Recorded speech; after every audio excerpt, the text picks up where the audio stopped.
예수 그리스도의 이름으로 기도드립니다. 아멘.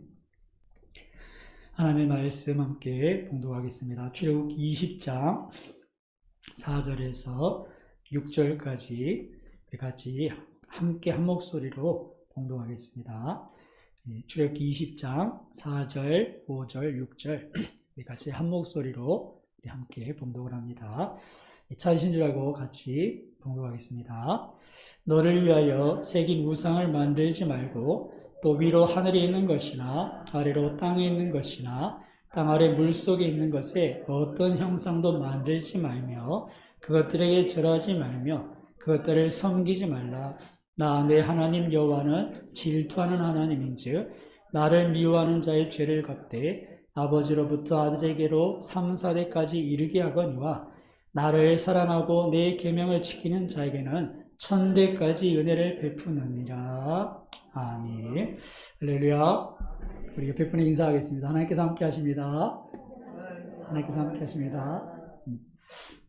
오늘은 예의를 갖춰야지 라는 제목으로 10계명의 두 번째 계명, 오늘 이 두 번째 계명을 살펴보면서 우리가 하나님을 바르게 어떻게 예배하는 것인가, 예배 방법과 또 예배자의 자세에 대해서 함께 살펴보도록 하겠습니다. 사람이 살면서 지켜야 될 예의라는 게 있습니다. 특별히 그 사회마다 문화마다 그 사회에 맞는 이 예의, 지켜야 될 예의들이 이렇게 관습처럼 굳어진 예의 범절들이, 예절들이 있는데요.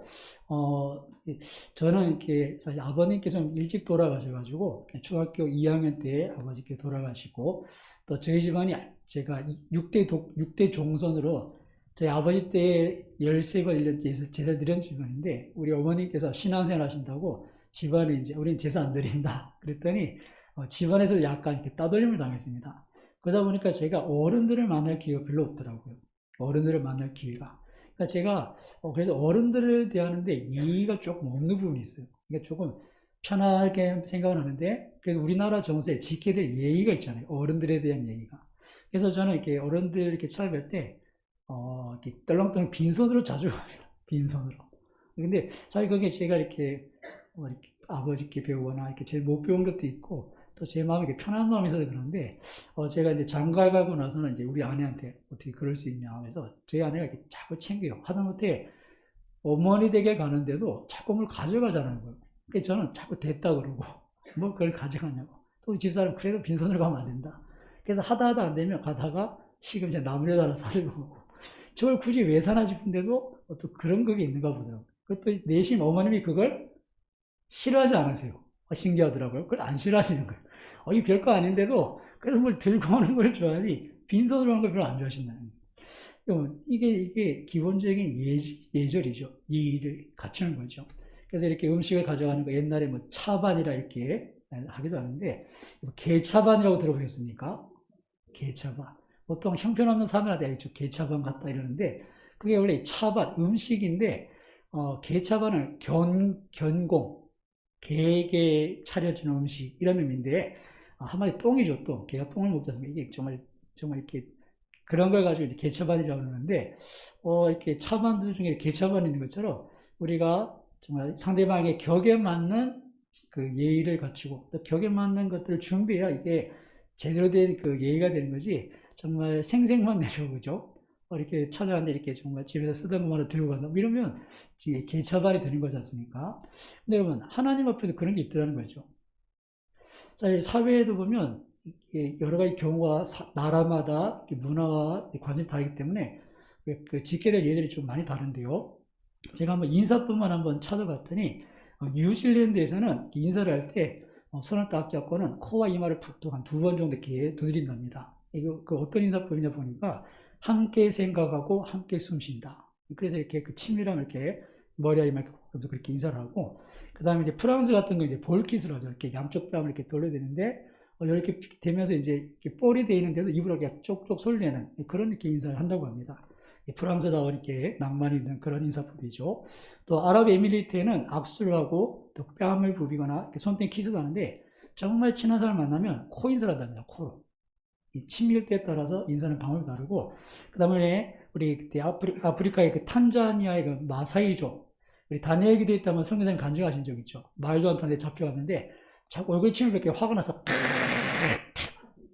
기억나시는 분은 다니엘 기도 하신 분이 뱉었더니 그 사람이 너무 좋아하더라는 거예요. 알고 보니까 침 뱉는 게 인사법인데 온 힘을 다해서 가래까지 다 뱉으니까 너무 좋아. 그렇게 인사가 받아들이지더라는 거죠. 우리나라에서 그렇게 하면 큰일 나는 겁니다. 다르다는 거죠. 근데 하나님 앞에도 우리가 지켜야 될 예의가 있는데 창조주 하나님께 대한 예의, 우리를 위해서 대신 죽으신 예수님에 대한 우리가 지켜야 될 예의가 있는데 근데 여러분 우리 방식으로 해서는 안 통한다는 거예요. 하나님 원하시는 데 우리 가서 하나님 그러면 하나님이 얼마나 당황스러워 하시겠어요. 하나님께 맞는 예절이 있다는 거죠. 오늘 그것에 대해서 2절 말씀을 통해서 한번 살펴볼 텐데요. 우리가 2절 중에 우리 같이 4절만 같이 한번 다시 봉독해 보겠습니다. 4절입니다. 너를 위하여 새긴 우상을 만들지 말고 또 위로 하늘에 있는 것이나 아래로 땅에 있는 것이나 땅 아래 물속에 있는 것에 어떤 형상도 만들지 말며. 아멘. 먼저 우리가 1계명하고 2계명의 차이를 조금 알아야 합니다. 지난주 1계명을 살펴봤죠. 너는 나 외에는 다른 신들을 내게 두지 말아라. 하나님이 원하신 것은 나는 너희 하나님, 너희 내 백성, 나는 창조주, 너희를 애굽에서 구원한 하나님, 구원자. 그러니 나만 믿으라는 겁니다. 괜히 나 말고 옆에 다른 거, 이상한 거 두지 말고. 이게 곧 우상 숭배거든요. 하나님만큼 의지하는 것, 하나님만큼 살아가는 것이 있으면 다 우상입니다. 이게 뭐 이렇게 깎아놓은 뭐 이렇게 불상이나 뭐나 이렇게 이게 아니라 우리 자신도 하나님보다 더 의지하면 우리 자신이 우상인 거고 우리 자식도 하나님보다 더 사랑하면 자식이 우상의 셈이죠. 그래서 하나님은 1계명에서 우상 숭배하지 말아라 딱 단언을 하셨어요. 2절은 뭡니까? 너를 위하여 새긴 우상을 만들지 말고. 이거는 우상을 섬기지 말라는 것과는 좀 다르게 우리가 받아들일 수 있는 게 앞에는 1계명은 우상을 섬기지 말아라. 2계명은 하나님을 우상 섬기듯 섬기지 말아라. 하나님을 바르게 섬겨라. 그런 의미로 이 두 번째 계명을 살펴볼 수 있습니다. 그래서 형상을 만들지 말고 5절에 절하지 말고 섬기지 말아라. 그러시면서 질투하는 하나님이시다. 그런 표현을 쓰게 되는데요. 이 4절을 보시면 우리가 그 우상, 어떤 형상도 만들지 말라 하시는 그 말씀을 이렇게 볼 수 있는데 하나님께서는 영이시고 온 세상의 창조주신데 우리가 그 하나님을 섬긴다고 하면서 어떤 형상을 가지고 야 정말 좀 멋있다. 하나님 저렇게 멋있는 분이겠지 하고 그걸 만들어 놓는 순간 하나님은 피조물로서 그런 자격을 이렇게 그분을 우리가 격화시키는 되죠. 하나님은 어떤 것도 나를 나타낼 수 있는 게 없으니까 절대 만들지 말아라. 그렇게 딱 부러지게 말씀하셨어요. 우리 생각에 뭔가 만들어 놓고 아이고 하나님 감사합니다 그러면 우리도 뭐 어디 찾아가기도 좋고 그리고 거기 세워놓으면 거기 찾아가면 되잖아요. 근데 하나님 어디 계신지 모르니까 답답하신 분 계시잖아요. 근데 만들어 놓으면 좀 편할 텐데 절대 하지 말아라. 어떤 것도 나를 표현할 수 없다. 하나님 질투하신 하나님이다. 그렇게 말씀하십니다. 자 그러면서 우리가 첫째 계명은 우상 숭배하지 말고 두 번째는 바른 방법으로 하나님을 예배해야 되는구나, 섬겨야 되는구나 하는 것을 알 수 있는데요. 성경에 보시면 잘못된 예가 있습니다. 이렇게 하나님께서 뭐 만들지 말라고 그랬는데 굳이 만들었던 그런 일들을 볼 수 있는데요. 우리가 출애굽기 20장을 보고 있는데 32장에 가시면 모세가 시내산에 올라가서 하나님과 함께 40일 있으면서 율법을 받아오게 되는데 40일 동안 모세가 안 내려오니까 밑에 사람들은 야 올라가서 죽었나 40일 동안 뭐 먹을 것도 없는 산에 올라가서 밑에 기다리던 사람들이 이제 조바심이 난 거죠. 그래서 모세의 형 아론에게 이렇게 요구를 합니다. 32장 1절에 보시면 백성이 바로 뒤에니까 한번 찾아보겠습니다. 32장 출애굽기 지금 20장이죠. 뒤에 가시면 32장 1절을 같이 한번 봉독하시고 한번 펴놓으시면 32장 1절 같이 봉독하겠습니다. 백성이 모세가 산에서 내려옴이 더딤을 보고 모여 백성이 아론에게 이르러 말하되 일어나라 우리를 위하여 우리를 인도할 신을 만들라. 이 모세 곧 우리를 애굽 땅에서 인도해낸 사람은 어찌 되었는지 알지 못함이니라. 아멘.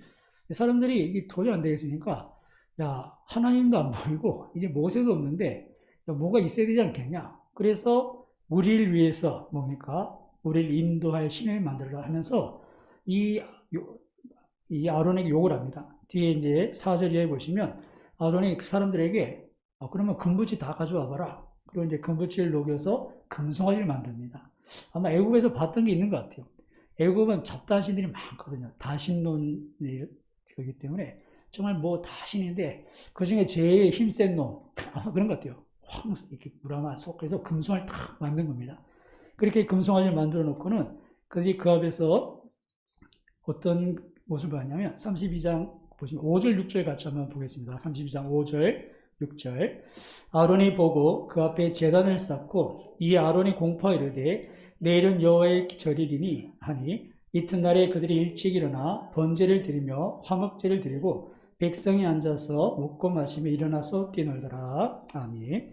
예, 그 앞에 4절에 보시면 그 금송아지를 만들어 놓고 그렇게 말하죠. 이는 너희를 애굽 땅에서 인도해낸 너희의 신이로다. 그러면서 금송아지를 만들어 놓고 이 금송아지가 하나님이라는 거예요. 여호와라는 거예요. 그리고는 그 뒤에 5절 6절에 보시면 6절에 백성이 먹고 마시고 뛰노는 것. 이거는 이방신들 섬기는 거 그대로 하는 거죠. 먹고 마시고 막 뛰놀고 축제를 벌이고 지금 이방신을 섬기듯 하나님을 섬기고 있는 그런 모습을 보게 됩니다.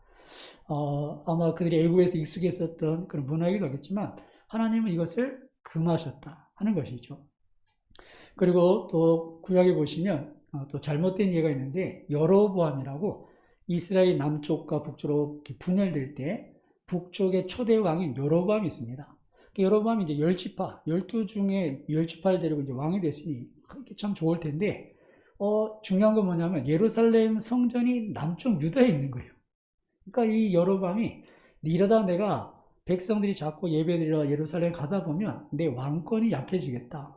나라가 이거 제대로 서겠나? 그런 생각에 금송아지를 2개를 만들어서 베델이랑 단에 만들어 놓고는 여기서 예배를 드려라. 굳이 왜 예루살렘까지 가냐? 이 금송아지만 잘 섬기 이것이 여호와다. 그러면서 여호와를 섬긴다는 명목에 그 금송아지를 섬기게 합니다. 그래서 성경을 보시면 이스라엘의 왕들의 죄를 얘기할 때 기준이 있어요. 기준. 그게 뭐냐면 여로보암의 뒤를 따랐다. 그러니까 가장 악한 기준이 뭐냐면 여로보암의 기준이에요. 왜 그렇습니까? 이 이계명을 어긴 거예요. 하나님이 금하신 방법 이렇게는 절대 안 되는데 자기는 뭐 이스라엘 백성들에게 여호와를 여기서 섬겨라 라고 얘기했지만 하나님의 방법이 아니었던 것이죠. 하나님 것을 결코 가볍게 여기지 않으셨고 북쪽 이스라엘의 왕들 평가할 때 여로보암의 뒤를 따랐다. 여로보암의 뒤를 따랐다. 계속 여로보암의 죄에 대해서 상기시키는 모습을 볼 수 있습니다. 자, 여기서 이스라엘 백성들이 금송아지를 만든 것, 여로보암이 이렇게 금송아지 만들고 단을 쌓은 것, 이 두 가지를 보면 공통점이 뭐냐면 자신을 위해서 만들었다는 겁니다. 정말 우리가 하나님을 위한다면 절대 하나님 말씀대로 아무것도 만들면 안 되는데 왜 굳이 이런 걸 만드느냐? 그들은 그걸 만들면서 뭐라고 얘기합니까? 너희를 애굽에서 인도한 여호와로다. 여호와를 섬긴다는 거예요. 여호와를 섬기는 뭐 좀 잘못 만들면 어떤가? 이 여로보암도 어떻습니까? 굳이 예루살렘 성에 가지 말고 이거 여기서 제사를 드려라. 여호와를 섬겨라. 다 말은 뭡니까? 여호와를 섬기라고 하는데 결론은 뭐냐면 자신의 유익을 위하더라는 거예요. 아까 저기 32장에 금송아지를 만들던 장면을 보시면 그 1절에서 그렇게 분명히 얘기합니다. 우리를 위하여 우리를 위해서 뭐 하나 만들어 달라 그렇게 얘기하고 이 여로보암도 어떻습니까? 자기가 왕권이 이렇게 위험해질 그런 요소가 있으니까 정치적인 목적에서 이 우상을 만드는 거죠. 이처럼 자신을 위한 것, 우리 자신을 위하여서 뭔가 만들게 되는 것, 그렇게 자신을 위해서 예배드리게 되는 것, 이것을 하나님께서 금하시는 것을 볼 수 있습니다. 하나님을 위한 예배, 하나님 중심으로 드려야 될 예배를 인간 중심, 나를 위해서 드리는 예배로 바꿔버린 것이죠. 사랑하는 여러분, 정치적인 목적이든 또는 경제적인 목적이든 아니면 어떤 사람들이 이목을 끌든가 아니면 어쩌면 내 만족을 위해서라도 정말 우리 자신만을 위해서 드리는 예배는 하나님 앞에 합당치 않다는 것을 함께 기억할 수 있기를 주님의 이름으로 축원합니다. 예배는 하나님을 위해서 드리는 겁니다. 위해서. 하나님 그걸 원하셨어요. 그래서 예배 중심이 사람이 되길 원치 않으세요. 나를 위해서 예배 드린 것을 원치 않으셨다는 거죠. 우리의 예배의 중심은 창조주 하나님, 우리를 구원하신 주님, 그분만이 우리 예배를 받으실 분, 예배의 대상인 것입니다. 자, 그렇다면 우리가 한번 생각해 볼 것이, 우리가 예배에 나올 때 어떤 마음을 가져야 되는가? 어떻게 하면 기쁘시게 할까? 이 마음이 있어야 된다는 거예요. 그렇지 않고 내가 예배를 통해 은혜를 받아야지. 그것은 어떻게 보면 잘못된 예배로 가는 첫걸음이 될 수 있습니다. 물론 하나님은 예배하는 자에게 은혜를 주신 줄 믿습니다. 그가 계신 것, 그를 찾는 자에게 상 주시는 분이에요. 근데 그건 하나님께서 그렇게 하세요.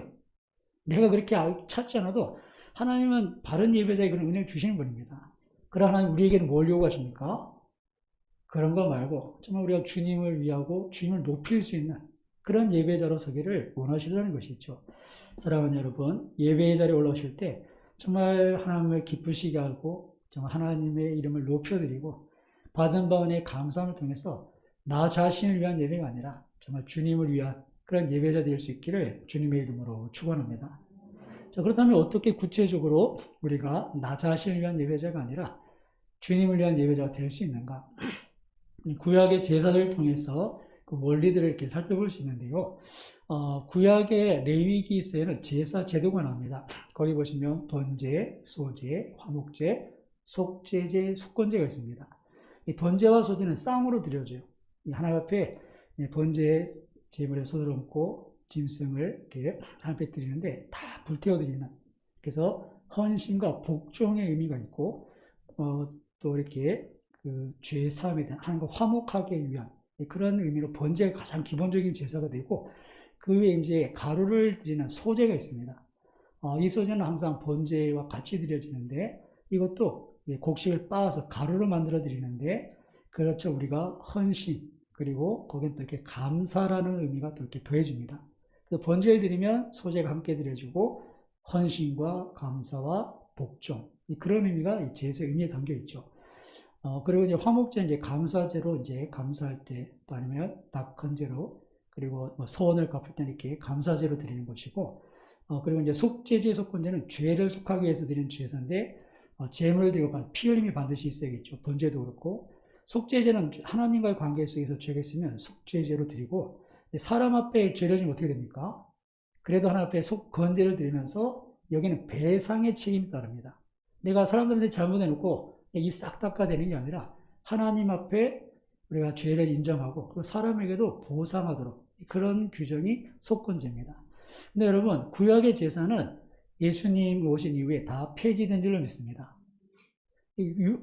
구약의 율법이 완성됐는데 의식적인 법들은 다 폐지됐습니다. 예수님의 십자가를 통해서 다 폐지되고 지난번 말씀드린 것처럼 우리에게 있어서는 이 도덕뿐만 이제 유지가 되죠. 그렇게 의식법이 폐지됐지만 정신은 살아 있습니다. 그래서 구약의 제사의 우리가 의미 중에 우리가 우리의 예배를 통해서 이렇게 담아내야 될 의미가 제가 한 3가지 정도 이렇게 생각해 봤는데요. 첫 번째는 속죄의 원리입니다. 한번 따라해 보겠습니다. 속죄의 원리. 그러니까 우리의 예배는 이 속죄의 죄사함에 대한 원리가 분명히 있습니다. 그러니까 우리 시대는 뭡니까? 구약에는 짐승을 잡아서 그 피를 흘리고 하나님 앞에 우리의 죄를 용서받고 하나님과의 관계를 회복하러 나가지만 지금 우리는 어떻습니까? 이제 짐승 안 잡죠. 대신 예수님의 십자가의 보혈을 힘입어서 그렇게 하나님 앞에 예배하는 것. 이것이 오늘 우리가 예배에서 가장 중요하게 될 그런 부분입니다.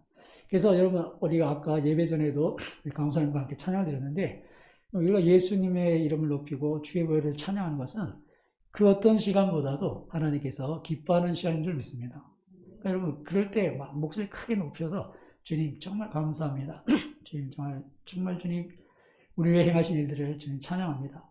이거 다 하나님 앞에 드리는 예배라는 것이죠. 그리고 무엇보다 우리에게 요구되는 것은 예수님에 대한 믿음, 그 믿음으로 예배하기를 기뻐하신다는 것을 잊지 마십시오. 제가 좋아하는 성경 말씀이 있는데 에베소서 3장 12절인데요. 에베소서 3장 12절 같이 한번 제가 한번 봉독해 드리겠습니다. 에베소 3장 12절 보시면 우리가 그의 안에서 그를 믿음으로 말미암아 예수님 안에서 예수님을 믿음으로 말미암아 담대함과 확신을 가지고 하나님께 나아감을 얻느니라. 아멘.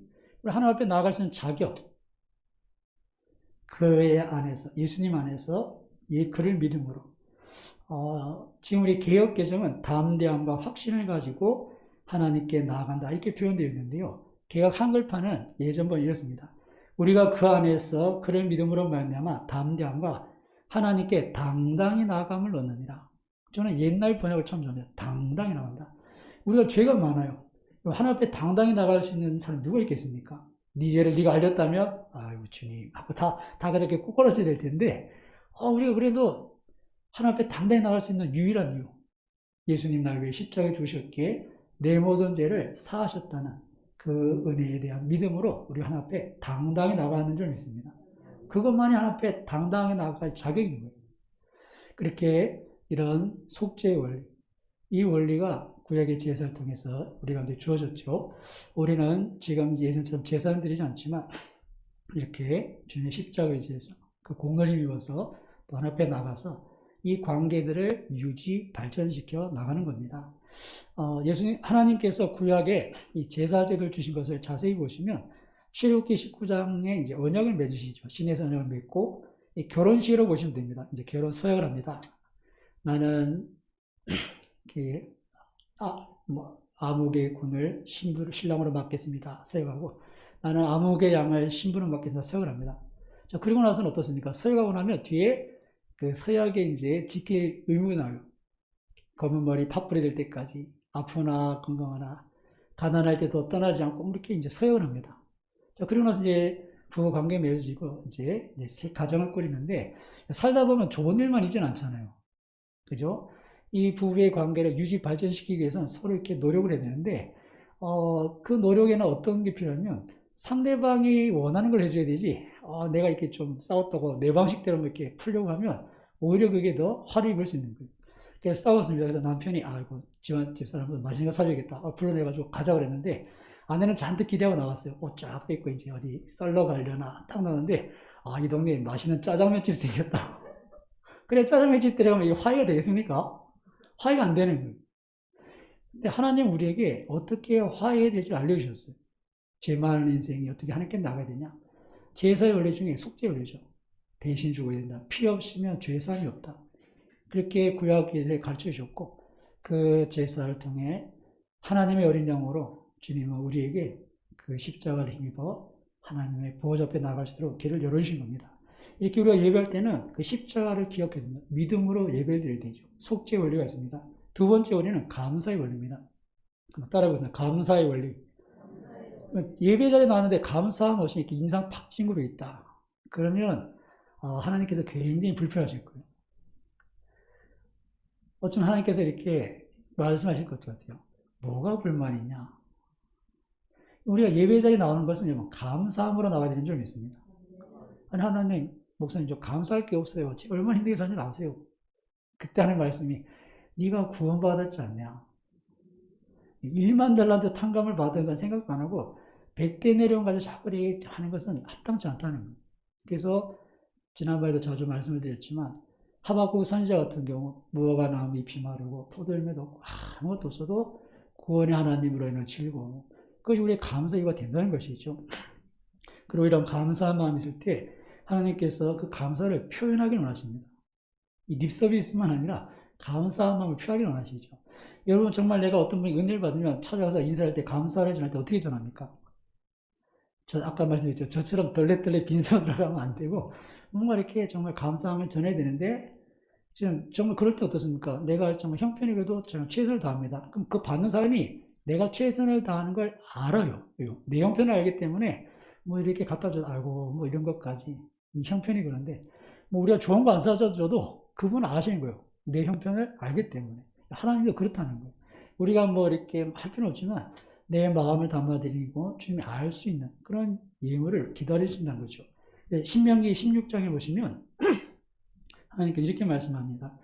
너희 가운데 모든 남자는 1년에 3번 곧 무교절과 77절 초막절에 내 하나님 여호와께 택하신 곳에서 여호와를 배웁되 빈손으로 여호와를 배웁지 말고, 그러니까 하나님 앞에 절기를 지키는데 빈손으로 오지 말라는 겁니다. 그리고는 각 사람이 내 하나님 여호와께서 주신 복을 따라 그 힘대로 드릴지라. 그러니까 각 사람에 다르게 복을 주셨는데 뭐 다른 사람처럼 하라는 게 아닙니다. 우리에게 주신 것에 힘대로 이렇게 정말 우리가 감사한 마음이 나타나도록 이렇게 예물 드려라. 그렇게 말씀합니다. 그런데 주님께서 원하시는 것은 그 예물이 아니라 그 마음이라는 것을, 감사하는 마음이라는 것을 절대 잊지 마십시오. 그래서 구약성경에 보면 하나님께서 그 예물에 대해서 몇 가지 말씀하신 적이 있는데, 첫 번째는 감사하지 않고 대충 드리는 것. 그것에 대해서 이렇게 말씀하신 적도 있습니다. 말라기서 1장 8절에 보시면 만군의 여호와가 이르노라 너희가 눈먼 희생 제물을 바치는 것이 어찌 악하지 아니하며 저는 것 병든 것 드리는 것이 어찌 악하지 아니하냐. 하나님은 온전한 걸 드리라고 하시는데 이렇게 흠이 있는 걸 드리면 어떻게 되는가. 이제 그것들을 너희 총독에게 드려보라. 그가 너를 기뻐하겠으며 너를 받아주겠느냐. 너희 세상의 그 총독에게도 그런 거 갖다 주면 좋아하겠냐. 눈먼 거, 저는 거, 정말 이렇게 쓸데없는 거 이런 거, 아이고 좋은 거 재물 드리니까 아깝고 그런 거 드리면 야, 총독도 싫어하는데 하나님 앞에 나와서 이제 그런 걸 바치면서 하나님 이걸 기뻐 받아주시길 바라느냐. 그렇게 말씀을 하시더라는 거죠. 여러분 그렇게 드려지는 것을 통해서 우리 마음이 담기는 것이 보인다는 겁니다. 또 그렇다고 해서 좋은 것만 드린다고 능사도 아닌 것이 시편 50편에 보시면 하나님께서 그렇게 말씀하십니다. 우리가 얼마 전에 매일 성경을 통해서 큐티를 살펴봤는데 시편 50편 7절에 보시면 이렇게 말씀합니다. 나는 내 재물 때문에 너를 책망하지 아니하니니 내 번제가 항상 내 앞에 있음이로다. 내가 내 집에서 수소나 내 울에서 수염소를 가져가지 아니하리니. 그러시면서 그들이 잘 제사를 드리고 있어요. 재물을 잘 드리고 있어요. 근데 주님이 내가 그런 거 사실 필요한 게 아닌데, 내가 필요한 게 아닌데, 내가 그걸 가져갈 이유가 뭐가 있냐? 이 세상에 충만한 게 다 내 건데, 굳이 내가 너한테 소 한 마리 내라, 송아지 한 마리, 내가 왜 이렇게, 정말 이렇게, 뭐가 아쉬워서 그러겠느냐? 그러시면서 하시는 말씀이, 감사로 하나님께 제사를 드리며, 지존하신 이에게 내 서원을 갚으며, 환난 날에 나를 부르라. 그러니까 하나님이 원하시는 것은, 하나님을 인정하고, 그걸 찾는 걸 원하시는 거예요. 그래서 감사로 제사를 드려라. 그리고 환난 날에 나를 불러라. 정말 하나님만이 나의 도움이십니다. 하나님만이 나를 의지할 뿐입니다. 나를 찾으라는 거죠. 그게 하나님께서 기뻐 받으시는 제사인 줄 믿습니다. 하나님 찾는 걸 기뻐하세요. 여기 예배자리에 앉아있지만 또 집으로 가서는 일주일 동안 하나님 안 찾으면 하나님한테 의미가 없는 거예요. 우리가 예배도 드리지만 나와서 하나님 찾는 것. 정말 하나님 나의 도움이십니다. 나의 선한 목자십니다. 이렇게 하나님 찾는 것. 그래서 여러분 매일 성경 큐티 하신 분들은 그때 보면 하나님이 받으시는 것. 그래서 감사와 기도라 이렇게 표현되어 있습니다. 여러분 하나님께서 받으신 그런 거죠. 오늘 우리에게 있어서 드릴 예물이 감사의 마음을 담는 것. 물론 우리에게 감사한 마음이 이렇게 예물로 표현되는 게 있습니다. 일단은 11조는 구약에도 보면 성전을 관리하고 또 성전에 봉사하는 레위인들을 이렇게 공개하는 데 쓰입니다. 그래서 지금으로 이제 교회를 유지하는데 이제 11조 기본으로 쓰이고 그 다음에 이제 예물의 하나는 이제 감사 예물이죠. 성경에 보면 구체적으로 이렇게 두 가지가 있습니다. 근데 뭐 좀 굳이 또 따지면 이제 작정 예물이 있어요. 우리가 드리는 모든 예물은 감사 예물인 줄 믿습니다. 감사 예물이 있고, 근데 어떤 경우는 우리가 작정을 하는 경우가 있는데, 옛날 우리 선배님들은 주정 헌금, 월정 헌금 이런 걸 했습니다. 그러니까 매주일 어느 정도 일정 금액을 정해서 이렇게 헌금을 하고, 한 달에 한 번씩 월정 금액을 정해서 헌금을 합니다. 내 이제 예산, 내 총 1년에 이제 수익을 보고 11조를 드리기도 하지만 매주 이렇게 일정한 금액을 작정한 것. 이것은 작정헌금입니다. 이 작정은 이제 개인이 하는 거죠. 그래서 뭐 어떤 게는 작정헌금, 주정헌금 봉투도 있어요. 뭐 기독교 서점에 가면 주정헌금 봉투도 있어요. 그렇게 하시는 분이 있으니까 필요를 하긴 하는데 저희는 교회는 그렇게 헌금 봉투가 많지 않아요. 그 원리는 11조와 감사입니다. 그리고 이제 작정이 여러 가지가 있죠. 이렇게 주정헌금, 월정헌금 있고, 그 다음에 개인적으로 1,000번제를 드리겠다. 그럼 이것도 작정헌금이에요. 어떤 게 이제 1,000번제 본지 듣고, 저에게도 이제 매년 1,000번제 드리신 분이 많아서 이제 봉투를 준비했는데, 그렇게 작정헌금입니다. 그 다음에 건축헌금도 사실 작정헌금이에요. 건축헌금도. 목적헌금이죠. 구제헌금도 작정하는 거죠. 이것은 모두에게 다 요구하는 건 아닙니다. 내가 하나님께 감동받은 대로 이렇게 작정을 하면 되는 거죠. 그래서 가장 기본은 뭡니까? 11조와 감사한 것. 그 작정은 이제 우리에게 또 감동대로 개인적으로 하시면 되는 거고. 그렇게 이제 예물을 드린 부분이 있습니다. 그러니까 예물에 대해서는 아까도 말씀드렸지만 많고 적은 거 하나님께 관계 없습니다. 하나님은. 이게 차반인지 개차반인지는 양에 따른 게 아니라 그 드린 사람의 마음을 알 수 있는, 주님이 과부의 두 랩돈을 가장 크게 보신 줄 믿습니다. 아멘 안 하시네. 과부의 두 랩돈을 500원짜리 두 개를 가장 크게 본 줄 믿습니다. 가장 많이 냈다는 거예요. 500원짜리 두 개 냈는데. 그리고 전 재산 100%라는 거예요. 100%. 하나님은 우리에게 퍼센트를 보시지, 그런 어떤 일정 양을 보시지 않습니다. 저는 이렇게 목회자로서 이제 하나님 앞에 돈을 버는 직종이 아니니까, 그런 업이 없으니까, 하나님 많이 드리지 못해도 퍼센트로 이렇게 많이 드리려고 작정을 합니다. 퍼센트. 하나님께 퍼센트를 보시니까. 그런 의미에서 정말 이런 부분에 있어서도 여러분들이 정말 하나님 앞에 억지로 드릴 필요는 절대 없습니다. 남들 의식을 해서 드릴 필요 절대 없고, 하나님 앞에 감사함으로 드리면 정말 작은 거라도 하나님께서 기뻐 받으신다는 것을 잊지 마시고, 이 감사의 원리, 하나님 앞에 예배할 때 예물의 원리는 감사다. 이것을 꼭 기억하셨으면 좋겠습니다. 세 번째 원리는 헌신의 원리입니다. 못 따라해보겠습니다. 헌신의 원리.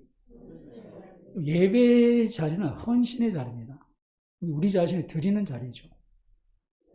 우리가 이제 아까도 제가 잠시 말씀드렸지만, 나를 위해 예배하는 경우는 이렇게 하나님께서 우리의 관심을 돌려놓으십니다. 하나님께서 나를 위해서 예배하라고 그러시죠. 우리는 나를 위해서 예배하고, 하나님 은혜 주십시오 그러는데, 그건 내가 줄게. 나한테 마땅히 돌려야 될 예의를 갖춰라. 내게 마땅히 돌려야 될 영광을 올려라. 주님 말하신 그분이에요. 그 중에 최고는 헌신인 줄 믿습니다. 주를 위하여 즐거이 드리는 헌신. 이 헌신의 예배자로서 우리 주 앞에 설 수 있기를 주님의 이름으로 축원합니다. 하나님 앞에 드릴 수 있다는 것. 여러분, 사실 하나님께서 우리를 받으시겠어요? 안 받으시겠어요? 여러분, 잘 돌아보십시오. 정말 내가 만약에 내 자신을 제물로 드렸다. 하나님 보시기 뭐라고 하시겠습니까? 야, 이렇게 흠 많은 걸 어디 쓰라고?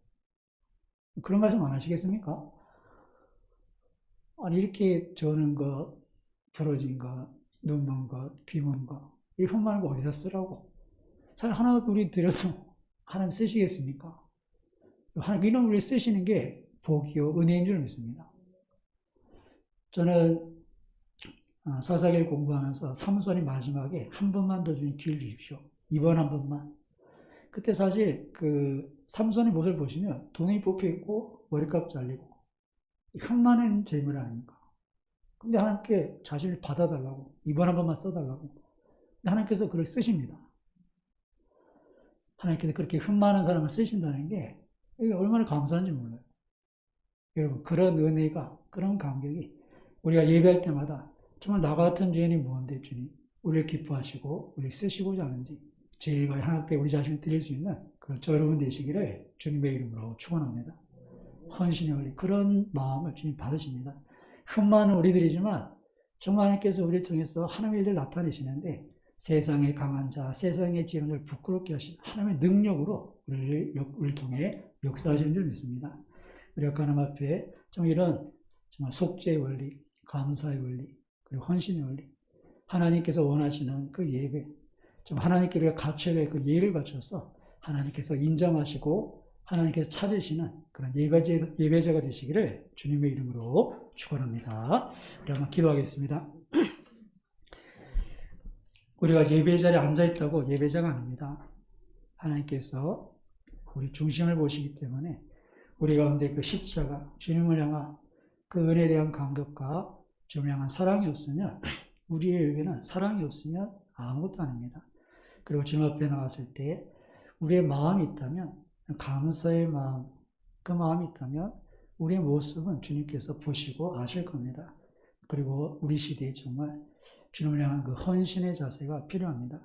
우리는 계속 주님께 은혜만 받으려고 합니다.